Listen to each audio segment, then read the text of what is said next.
Assalamualaikum warahmatullahi wabarakatuh. Perkenalkan, nama saya Fahira Prameswari dari 11 MIPA 3 nomor absen 16. Di sini saya akan memberitahukan atau menjelaskan tentang teks resensi. Silakan disimak videonya. Teks resensi merupakan salah satu teks ulasan yang berisi penilaian terhadap suatu karya, baik itu buku, film, musik, dan sebagainya. Teks resensi akan memuat penilaian yang terstruktur mulai dari segi fisik, identitas, isi, serta bahasa yang digunakan dalam karya tersebut. Sementara itu, resensi menurut KBBI adalah suatu bentuk pertimbangan atau pembicaraan tentang buku atau ulasan buku. Berikut adalah beberapa pengertian menurut ahli. 1. Dalman. Menurut Dalman, resensi merupakan salah satu bentuk karya tulis ilmiah yang bersifat subjektif. 2. Arifin dan Tasai. Menurut Arifin dan Tasai, resensi adalah suatu komentar atau ulasan seorang penulis atas sebuah karya baik buku, film, karya seni, maupun produk yang lain. 3. Hernowo. Bagi Hernowo, ulasan buku atau book review merupakan gambaran sekaligus evaluasi terhadap suatu buku. 4. Ahmad dan Henry.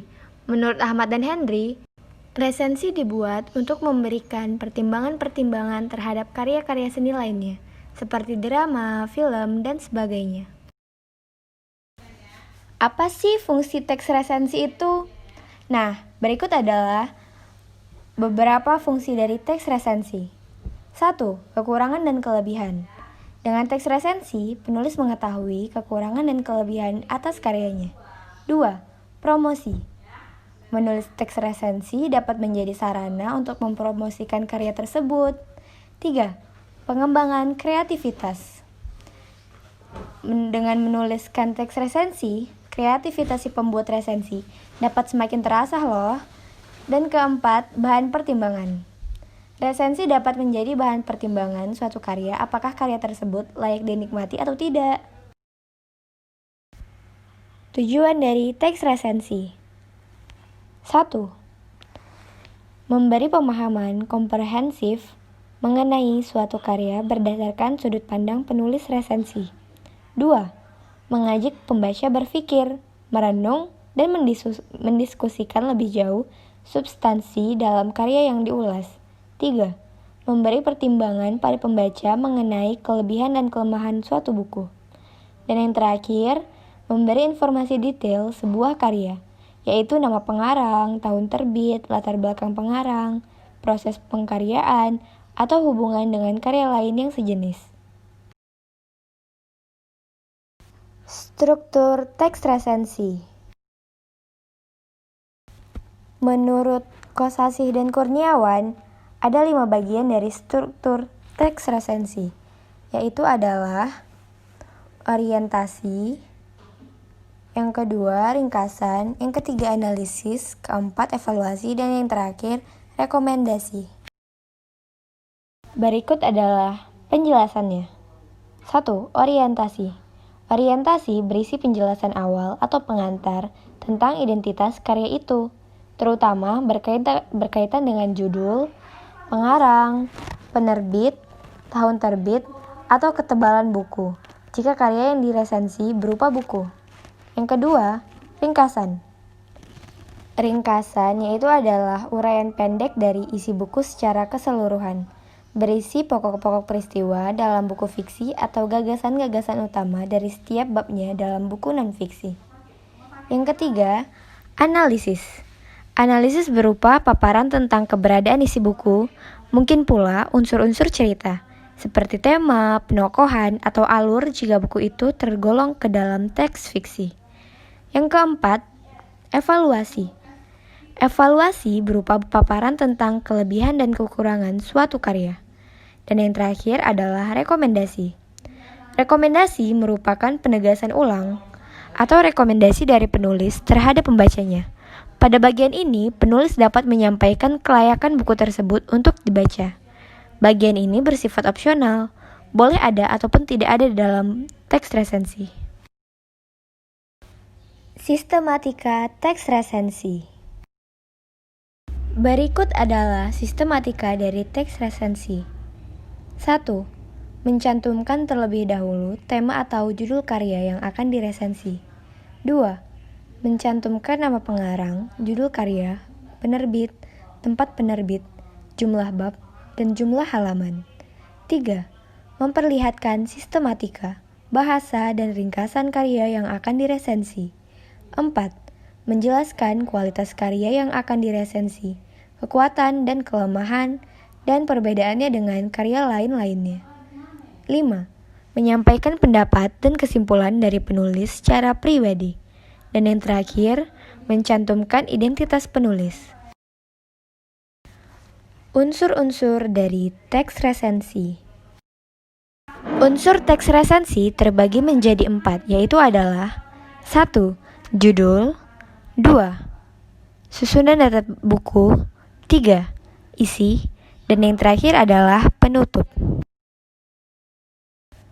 Unsur kebahasaan teks resensi. Berikut adalah unsur kebahasaan menurut Kemendikbud. A.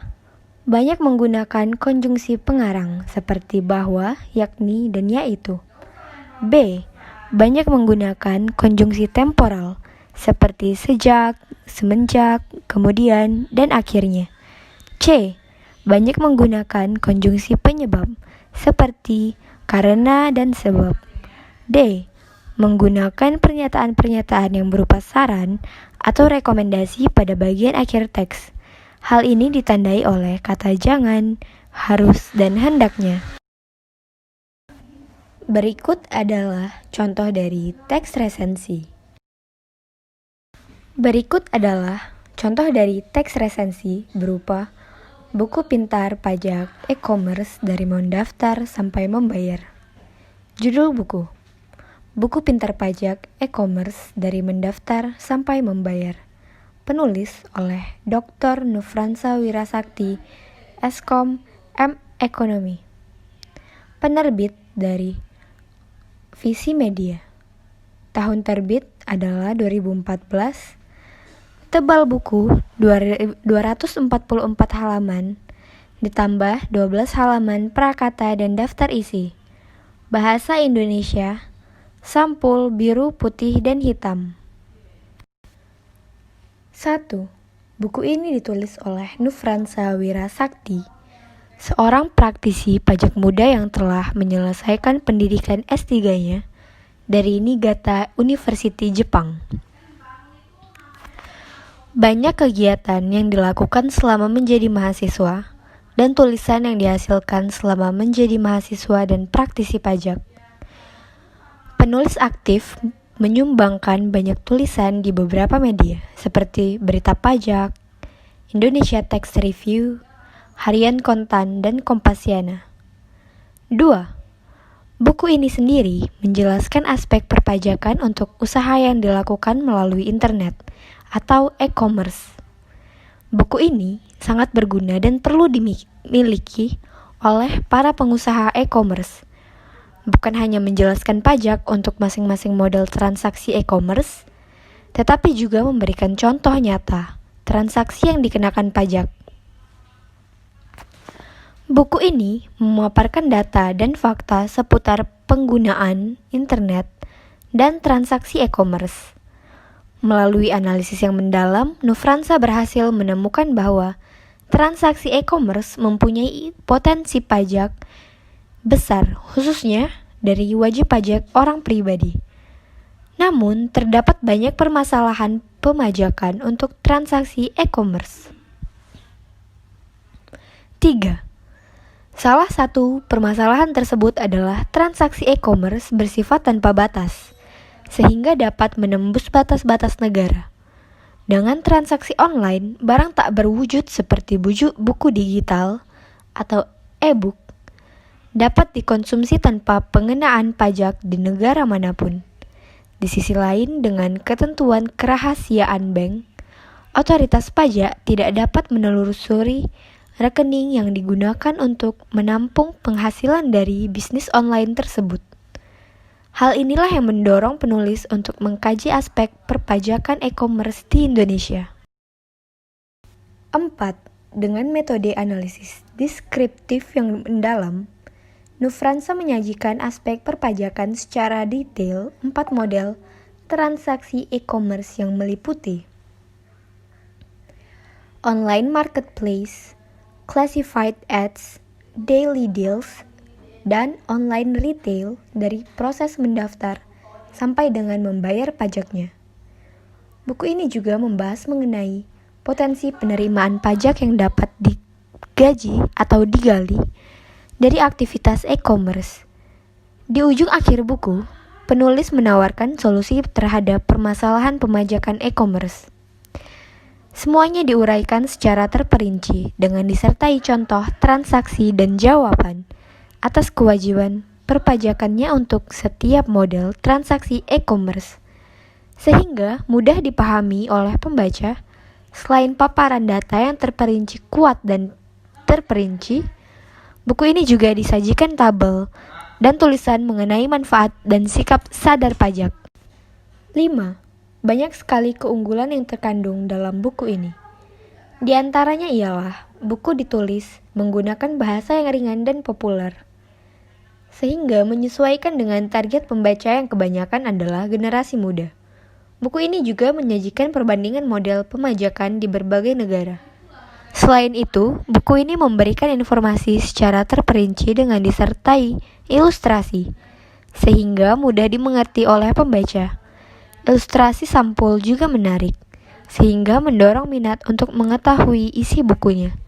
Setidaknya, buku ini sangat berguna menambah pemahaman tentang pajak, khususnya terkait oleh transaksi online. 6. Akan tetapi, buku ini juga bukan tanpa kelemahan. Satu permasalahan dalam membaca buku ini ialah penulis tidak menyajikan contoh perhitungan pajak. Implikasinya adalah buku ini memberi kesan bahwa pembaca yang diharapkan adalah pembaca yang telah mengerti teknis perhitungan pajak. Padahal, pada judul buku, disebutkan bahwa buku ini merupakan buku pintar pajak e-commerce dari mendaftar sampai membayar pajak. Tanpa adanya proses perhitungan pajak, jumlah yang harus dibayar belum dapat ditentukan. 7.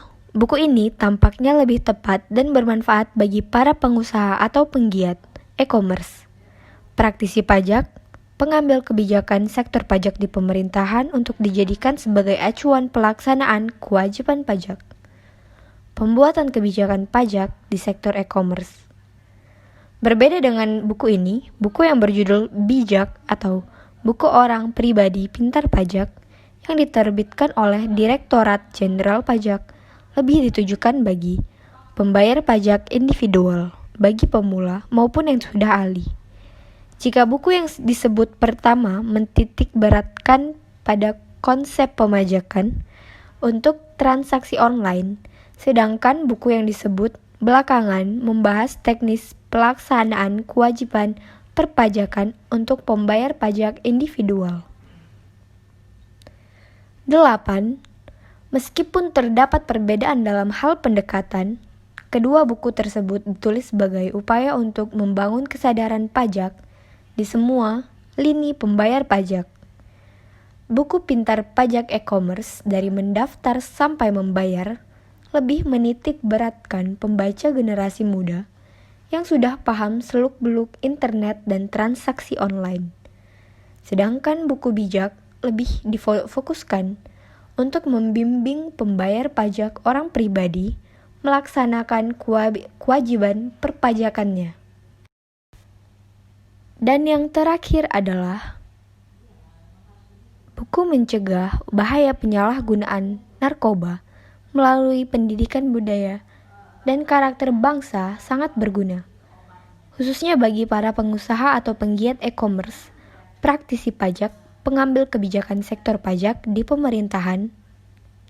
Informasi terperinci tentang data dan fakta transaksi online dapat dijadikan landasan untuk melaksanakan kewajiban perpajakan dan membuat kebijakan pajak terkait e-commerce. Jadi, upaya Nufransa dalam upaya untuk membangun kesadaran pajak bagi para pengusaha atau penggiat e-commerce patut diberi apresiasi dan acungan jempol. Berikut adalah beberapa hal yang dapat saya sampaikan mengenai teks resensi. Mohon maaf bila ada kesalahan. Wassalamualaikum warahmatullahi wabarakatuh.